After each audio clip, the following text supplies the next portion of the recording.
मध्य प्रदेश में 17 नवंबर को विधानसभा चुनाव हुए, जिसके बाद सियासी किस्मत ईवीएम में कैद होकर सुरक्षित स्ट्रांग रूम में रखी गई। ये स्ट्रांग रूम पुरानी जेल में बनाया गया। कलेक्टर आशीष सिंह ने पुरानी जेल पहुंचकर जायजा लिया और इस दौरान स्वराज संवाददाता दुर्गेश गुप्ता से खास बातचीत की।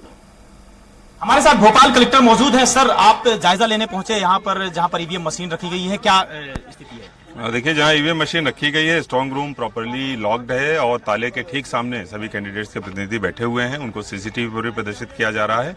वो सारी व्यवस्थाओं से संतुष्ट हैं और मतगणना जो अलग अलग हॉल्स हैं उन पर भी तैयारियां जारी हैं। 2 दिन के अंदर तैयारी कर ली जाएगी। कैंडिडेट्स के प्रतिनिधि जो काउंटिंग एजेंट्स हैं और ईवीएम दोनों का रास्ता बिल्कुल अलग अलग रहेगा। कहीं भी किसी तरीके से क्रिस क्रॉसिंग नहीं होगी। 7 विधानसभा के लिए कितनी टेबल बनाई गई हैं, कितने आरओ तैयार रहेंगे और कितने कर्मचारियों को प्रशिक्षण भी दिया जाएगा? देखिए, प्रत्येक विधानसभा में 1 आरओ होंगे और इसके अलावा 14 टेबल ईवीएम की काउंटिंग के लिए लगेंगी। इसके साथ साथ जहां जितने पोस्टल बैलेट्स हैं उसके हिसाब से 2, 3 या 4 टेबल एक्स्ट्रा रहेंगे। जी सर, कितने कर्मचारियों को प्रशिक्षण दिया जाएगा सर? लगभग 600 के आसपास कर्मचारी हैं जिनको प्रशिक्षण कल से प्रारंभ किया जाएगा।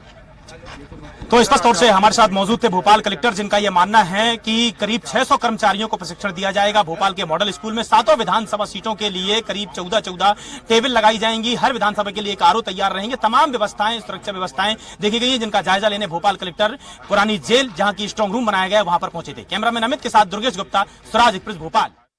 यहाँ पर निरीक्षण किया गया है और सारी व्यवस्थाएं सुव्यवस्थित पाई गई। पहले तो जो स्ट्रांग रूम है जहाँ पर ईवीएम रखी गई हैं, वहाँ का भ्रमण किया गया। वहाँ पर स्ट्रांग रूम का जहाँ पर ताला लगा हुआ है, ठीक उसी के सामने सारे कैंडिडेट्स की, उनके प्रतिनिधियों के रुकने की व्यवस्था है। वहाँ पर लगभग सभी कैंडिडेट्स के प्रतिनिधि मौजूद हैं। व्यवस्थाओं से पूरी तरीके से संतुष्ट हैं और पहले जो होता था कि इनको थोड़ा दूर पे रुकवाते थे, इस बार हम लोगों ने स्ट्रांग रूम का जहाँ पर ताला है ठीक उसी के बाहर उनको रुकवाया है, जिससे कि वो हमेशा ताले को खुद भी देख सके और सीसीटीवी और स्क्रीन के माध्यम से भी उनको वो चीज़ दिखाई पड़ रही है। इसके साथ साथ सभी जगहों पर जो मतगणना की तैयारी चल रही है वो भी सुव्यवस्थित पाई गई।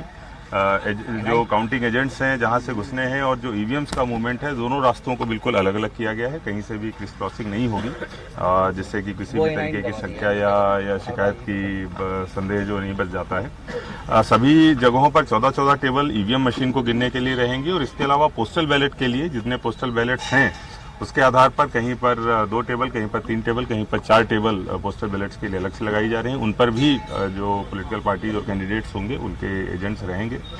सभी जगहों पर अंदर आरओ के बैठने की व्यवस्था रहेगी, ऑब्जर्वर के बैठने की भी व्यवस्था रहेगी। कैंडिडेट या उसका जो इलेक्शन एजेंट है, दोनों में से कोई एक, वो भी आरओ कक्ष में मौजूद रह सकता है। टेबुलेशन पहले जिला स्तर पर होता था, इस बार टेबुलेशन की व्यवस्था प्रत्येक विधानसभा में आरओ स्तर पर ही करी गई है। जैसे जैसे रिजल्ट्स आते जाएंगे वैसे वैसे उनका टेबुलेशन भी होता रहेगा।